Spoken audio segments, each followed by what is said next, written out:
連絡取れねえ。大丈夫ですか？キャラ立ってるわ。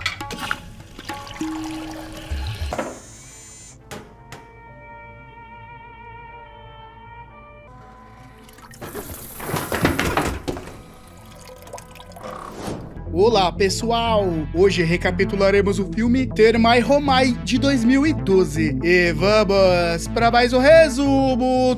A Roma antiga nunca foi gentil com os sonhadores e Lúcius, um arquiteto sem trabalho e sem paciência, estava aprendendo isso da pior forma possível. Para os clientes, suas ideias já vinham com cheiro de mofo. Sem dinheiro e sem perspectiva, ele se perguntava se a arquitetura era mesmo sua vocação ou se deveria aceitar um emprego qualquer. Na tentativa de aliviar a frustração, um amigo o arrasta para os banhos públicos, alegando que relaxar ajudaria a clarear as ideias. E spoiler, não ajuda. Na verdade, Lúcio só fica mais irritado ao ver que até a água quente estava tendo mais sucesso que ele. Mas enquanto se afunda na autocomiseração, algo estranho acontece. Um redemoinho surge no fundo da banheira. Curioso e sem nada a perder, ele se aproxima. Péssima ideia. Antes que possa reagir, é sugado como se tivesse sido amaldiçoado pelos deuses do encanamento. A sensação de ser espremido por um túnel estreito, sem conseguir respirar, não estava na lista de experiências que ele queria ter. Quando finalmente conseguiu emergir, tossindo e completamente desorientado, nota que não estava mais nos banheiros romanos. À sua volta, uma estrutura que desafia sua compreensão. Luzes brilhantes, vapor no ar e pessoas com feições desconhecidas, e todas encarando como se fosse uma aparição. Lúcius está tão perplexo quanto eles. Para ele, aquelas pessoas de olhos puxados só podem ser membros de uma tribo exótica. E o local, bom, definitivamente não é Roma. A arquitetura dos banheiros públicos modernos o deixa hipnotizado. Torneiras que jorram água com um toque, ventiladores que espalham vapor, cadeiras de massagem, tudo incrivelmente avançado. Mas a surpresa dá lugar à irritação. Como é possível que ninguém na Roma antiga tenha pensado nisso antes? No meio de sua exploração, Lúcius, ainda atordoado, entra no vestiário feminino. O erro é fatal. Uma mulher japonesa com um senso de privacidade inabalável e reflexos de gladiadora o nocauteia sem hesitar. Enquanto ele desaba no chão, Mami, uma artista de mangá em busca de inspiração, observa o forasteiro inconsciente. Fascinada por seus traços clássicos, saca seu caderno e começa a desenhá-lo. Talvez tenha encontrado o protagonista de sua próxima história. Quando recobra a consciência, Lúcius é cercado por estranhos, que lhe oferece uma garrafa de leite saborizada. Desconfiado, mas sem alternativas, ele experimenta. O sabor explode em sua boca, uma mistura de doce e cremosa que desafia tudo que já provou. O problema? Seu corpo não está preparado para tamanha dose de açúcar. Ele apaga de novo. Ao acordar, se vê de volta às termas de Roma, encharcado e confuso. Seus colegas dizem que ele se afogou e ficou inconsciente por alguns minutos. Ele quase acredita, até notar uma garrafa vazia ao seu lado. 2 meses depois, Lúcius, ainda intrigado com sua experiência, ou delírio, ele não tem certeza, decide colocar em prática o que viu naquele banho futurista. Ele apresenta ao dono das termas ideias que fariam até os deuses repensarem suas rotinas, lavatórios com espelhos, cestos para roupas e até bebidas doces para complementar a experiência. O resultado? O arquiteto desacreditado agora é visto como um visionário, revolucionando a forma como Roma cuida do próprio banho. Lúcius finalmente desfruta de seus banhos renovados, quando sentiu algo sob seus pés. Ao puxar o objeto metálico, submerso, percebeu tarde demais que mexeu no que não deveria. A água ao seu redor girou em um redemoinho furioso, e antes que pudesse sequer pensar, foi engolido por uma corrente invisível. Quando abriu os olhos, não estava mais em Roma. O vapor quente da banheira subiu ao seu redor, e ele levou um segundo para perceber que se encontrava no banheiro de uma casa moderna. Assim que afundou as mãos na água, sentiu algo extraordinário: calor. Água quente sem a necessidade de acender uma fogueira ou esquentar tijolos. Um verdadeiro milagre. Mas a maravilha não parava por aí. Havia um dispenser de sabão, torneiras que liberavam água com um simples giro e um chuveiro que despejava um fluxo contínuo, sem precisar de escravos carregando baldes. O mundo moderno parecia um paraíso da engenharia. O destino, no entanto, tinha um senso de humor peculiar. A casa em questão pertencia a ninguém menos que Mami, a artista de mangá, que ainda não havia superado seu estranho visitante. Ao dar de cara com Lúcius mais uma vez, ela nem hesitou, correu para pegar seu caderno de desenho, mas quando voltou, pronta para registrar a visão digna de um graphic novel, ele já havia desaparecido, sugado de volta para Roma como se nunca tivesse estado ali. Dessa vez, Lúcio voltou com um propósito propósito. Inspirado pelo que viu, começou a projetar banheiras particulares para os mais ricos, introduzindo duchas improvisadas e água quente para os abastados. O sucesso foi meteórico e em pouco tempo, Lucius estava nadando em dinheiro. Finalmente, podia ter uma vida de conforto e uma mesa farta, mas nem tudo eram boas notícias. Sua esposa, ao contrário do que se esperaria, não ficou nada impressionada com sua ascensão social. Na verdade, ela estava furiosa. Entre gritos e insultos, acusou de estar sempre ocupado demais, de ter se tornado obcecado pelo trabalho, de nunca dar atenção a ela. No final do discurso inflamado, bateu a porta e foi embora. Em seguida, o mensageiro bateu à sua porta com um recado que fez seu coração disparar. O próprio imperador Adriano queria vê-lo. O nome de Lucius ecoava pelo império e até o governante estava impressionado com suas invenções. Na audiência, Adriano foi direto ao ponto. Os banhos públicos que Lucius reformou eram uma verdadeira obra de arte e o imperador queria algo ainda maior. Sua missão? Construir o melhor banho privado de toda Roma, um espaço tão luxuoso que os deuses ficariam com inveja. A tarefa, no entanto, não era nada simples. O desafio de superar a si mesmo o deixou inquieto. Durante noites seguidas, vagou pela cidade, arredores em busca de inspiração, mas não encontrava nada que realmente surpreendesse. A verdade o atingiu como um soco. Todas as suas invenções vinham do futuro. Sem mais truques na manga, começou a se perguntar se era realmente um gênio ou apenas um ladrão de ideias temporais. A frustração o levou a um acesso de raiva. Correu sem rumo pelos campos até que, no lapso de ironia cósmica, tropeçou e caiu dentro de um pulso. Um instante depois, estava de volta ao futuro. Quando se recompôs, percebeu que estava dentro de uma loja de banheiros modernos, uma espécie de templo dedicado à higiene. Para sua surpresa, o destino resolveu brincar de novo. Ali estava Mami, agora funcionária do local, já que seus desenhos não estavam rendendo o suficiente para pagar as contas. Encantado com tudo ao seu redor, Lucius, sempre um homem prático, ofereceu uma moeda de prata em troca de um tour pelo lugar. Ele se maravilhou com o papel higiênico, rio dos mictórios, e quase teve uma epifania ao conhecer o verdadeiro ápice da tecnologia moderna, um vaso sanitário que abria sozinho e contava com um bidê que lançava um jato de água estrategicamente posicionado. De volta a Roma, Lucius copiou cada detalhe que conseguiu observar. O banho privado de Adriano tornou-se uma maravilha sem precedentes. Um vaso sanitário com sistema de limpeza refinado, uma banheira quente com escravos soprando bolhas para um efeito relaxante, velas aromáticas para criar a atmosfera perfeita e, como toque final, um pequeno aquário com uma água viva brilhante. O imperador ficou mais do que satisfeito. Lucius, agora definitivamente consagrado, correu para casa para contar à esposa sobre seu sucesso, mas ao abrir a porta, encontrou uma cena que nem um redemoinho no tempo poderia ter preparado: sua mulher na cama com seu melhor amigo. No presente, Manny se via em uma encruzilhada. Com seus desenhos rendendo pouco e o emprego perdido, não restava muita escolha além de voltar para sua cidade natal. A mudança lhe trouxe algo inesperado: tempo. Tempo para pensar, para estudar e principalmente para tentar entender quem era Lucius. Foi então que tudo começou a fazer sentido. A moeda de prata, os trajes incomuns, o vocabulário ultrapassado. Lucius não era apenas um excêntrico qualquer. Tudo apontava para uma única explicação absurda: ele era um viajante do tempo. Enquanto isso, no passado, Lucius não tinha tempo para filosofar sobre paradoxos temporais. Ainda digeria a cena grotesca de sua esposa na cama com seu melhor amigo. Sem família, sem propósito e agora sem confiança nem em sua própria casa, ele começou a flertar com uma ideia sombria: talvez fosse melhor acabar com tudo. Mas antes que pudesse colocar qualquer plano trágico em ação, o destino lhe bateu à porta. Dessa vez, na forma de um mensageiro real. O imperador Adriano exigia sua presença imediatamente. O motivo? Algo tão bizarro que beirava o surreal. O filho do imperador havia morrido recentemente e Adriano, consumido pela dor, se convenceu de que o jovem havia reencarnado como crocodilo. Para garantir que a reencarnação vivesse com o conforto digno de um príncipe, ordenou que Lucius construísse o melhor habitat possível para o animal. O problema? Se o crocodilo morresse, toda a culpa recairia sobre o arquiteto, e o destino de um homem condenado pelo imperador não era nada agradável. Sem escolha, Lucius se lançou ao trabalho, mas sua cabeça não ajudava. Por mais que tentasse, não conseguia encontrar inspiração. Na tentativa de clarear a mente, entrou na banheira. Assim que seu corpo tocou água, um redemoinho se formou e no piscar de olhos foi puxado novamente para o futuro. Quando emergiu, o cenário era no mínimo preocupante. Estava dentro de uma jaula, lado a lado com um crocodilo, cercado por visitantes curiosos. O instinto de sobrevivência chutou forte e ele começou a socar o vidro na esperança de que alguém, qualquer um, o tirasse dali, antes que o crocodilo decidisse testá-lo como petisco. O universo, como sempre, tinha um senso de humor peculiar. Entre os visitantes do zoológico, Manny estava lá. Por coincidência, ou talvez obra do destino, ela estava em um encontro, mas assim que seus olhos encontraram Lucius, o pobre pretendente foi instantaneamente esquecido. Manny não perdeu tempo, convencida de que Lucius era mesmo um viajante do tempo, tratou de resgatá-lo e ensinar-lhe tudo sobre crocodilos e como cuidar deles. Enquanto isso, Lucius demonstra que sua habilidade com arco e flecha não era apenas decoração. O único disparo certeiro em uma maçã a metros de distância foi o bastante para convencer Manny de que ele era, de fato, um autêntico romano. Mas nem tudo era aprendizado e trabalho. Lucius experimentou uma banana moderna pela primeira vez e ficou encantado com o sabor doce e a textura macia, uma maravilha que Roma nunca viu. No entanto, sua alegria durou pouco. Um macaco oportunista roubou a fruta de sua mão e fugiu. Indignado, Lucius correu atrás do ladrão, perseguindo-o pelo zoológico até se deparar com uma casa de banhos no meio do parque. Era inevitável. Assim que mergulhou, foi puxado de volta para Roma. Com conhecimento renovado, Lucius finalizou a construção do habitat perfeito para o crocodilo imperial. Adriano ficou impressionado, mas satisfeito do que jamais esteve, e declarou Lucius um verdadeiro membro da família imperial. Mas Roma não era o lugar de calmaria. Com o tempo, o império foi sendo ameaçado por forças externas. Os anos se passam e a guerra se arrastou sem piedade, cobrando seu preço de todos, inclusive do imperador. Exausto e envelhecido, Adriano decidiu que sua hora havia chegado. O império precisava de um novo líder, e ele já tinha candidatos em mente, seus sobrinhos. Seius quer deixar sua marca como imperador e já tem um plano: construir os melhores banhos públicos de Roma para conquistar a simpatia do povo. Para isso, envia uma carta para Lucius, convocando-o para o projeto. Sem perder tempo, Lucius rasga a mensagem. Ele não compactua com a visão de Seius e tem certeza de que seu governo será um desastre para o império. Depois de uma longa noite remoendo a decisão, Lucius vai até Seius e recusa a oferta cara a cara. O imperador não se dá o trabalho de esconder a ameaça. Desobedecer uma ordem imperial pode custar sua vida. Lucius, no entanto, não cede. Sem querer virar mártir tão cedo, procura outro arquiteto para indicar no lugar. O problema, o homem o odeia. Anos monopolizando os melhores projetos fizeram Lucius acumular desafetos, e esse, em particular, não está disposto a perdoar. A discussão vira briga, e em meio a socos e empurrões, Lucius acaba despencando em um poço d'água. Ele acorda confuso, cercado por estranhos japoneses, pelo qual consegue entender. A princípio, o tratam bem, levando a uma fonte termal para se recuperar. Também lhe oferece uma dose generosa de álcool, e Lucius, exausto e sem entender nada, aceita. O que poderia dar errado? A resposta vem rápido. Entre um gole e outro, Manny aparece, uma jovem que arranha um pouco do latim e tenta perguntar seu nome. Lucius está longe de articular qualquer resposta coerente. Embriagado, tropeça, leva Manny junto e os dois caem na água. Quando despertam, não estão mais no Japão. O choque de Manny é imediato. Roma antiga. Antes que possa entender como diabos foi parar ali, recebe outra péssima notícia. Lucius está prestes a ser executado por desobedecer Seius. Desesperada, ela tenta convencê-lo a aceitar a proposta e salvar a própria pele. Mas Lucius, teimoso até o fim, prefere fugir e se submeter. Na atualidade, os aldeões procuram Manny por toda parte. Quando um grupo resolve explorar um lago, a correnteza os puxa sem aviso, e no piscar de olhos, eles também são arrastados ao passado. Em Roma, Lucius segue viajando por outra cidade. No caminho, se depara com uma cascata de águas termais. A lembrança do Japão bate forte. Os locais usavam essa água para curar ferimentos rapidamente. A ideia se encaixava perfeitamente, e se aplicasse esse conhecimento para tratar os soldados romanos feridos em batalha, decidido, Lucius volta para casa e compartilha o plano com Manny. Depois segue para o palácio do imperador e apresenta sua descoberta a Adriano. O imperador se interessa de imediato. Lucius, sem perder a chance, aproveita para mexer no tabuleiro político e atribuir a ideia a Antônibus, um dos possíveis herdeiros do trono. Ele sabe exatamente o que está fazendo, prefere ver Antônibus, outro candidato no poder, do que Seius. Adriano não apenas aprova o uso das águas termais, como começa a considerar Antônibus como seu possível sucessor. Com a bênção do imperador, Lucius, Manny e os japoneses recém-chegados transformam o local em um centro de tratamento termal para os soldados. Eles mantêm um posto avançado perto das fontes de águas curativas, constroem cabanas para os feridos e aplicam técnicas médicas modernas que aprenderam no Japão. O resultado? A recuperação em tempo recorde, algo impensável nos padrões romanos. Meses depois, o exército romano finalmente derrota os invasores. A vitória traz um clima de euforia. Os soldados comemoram dançando, bebendo e mergulhando nas termas, celebrando o fim da guerra como verdadeiros deuses em festa. Naquela noite, à luz do fogo crepitante, Lucius e Manny sentam-se lado a lado. O silêncio entre eles é confortável, carregado de tudo que viveram juntos. Sem precisar dizer muito, ambos sabem o que começou como um encontro improvável se tornou algo muito maior. Lucius, depois de tanto tempo imerso em sua dor, finalmente encontra um novo significado para o amor. Pela primeira vez em anos, sente que pertence a algum lugar, mas o destino implacável implacável não dá trégua. De repente, Manny e os japoneses começam a desaparecer, como se fossem sugados pelo próprio ar. Manny, no entanto, não demonstra medo. Antes de desaparecer por completo, sorri para ele. Nos encontramos de novo, diz suavemente. Todos os caminhos levam a Roma. Algum tempo depois, Adriano faz o que muitos já esperavam, anuncia Antônimos como seu sucessor. Diante de toda Roma, o imperador reconhece Lúcius como um dos grandes responsáveis pela vitória, recompensando sua coragem e dedicação. No presente, Manny retorna à cidade e finalmente consegue um emprego como ilustradora. Inspirada por tudo que viveu em Roma, canaliza suas memórias em traços e cores, como se tentasse manter viva uma história que ninguém mais poderia entender. Então, um dia, enquanto caminhava à beira de um lago, algo a fez parar. A água se agita, um vulto emerge da superfície. É Lúcius. Agora, ela pode reencontrar seu amigo mais uma vez.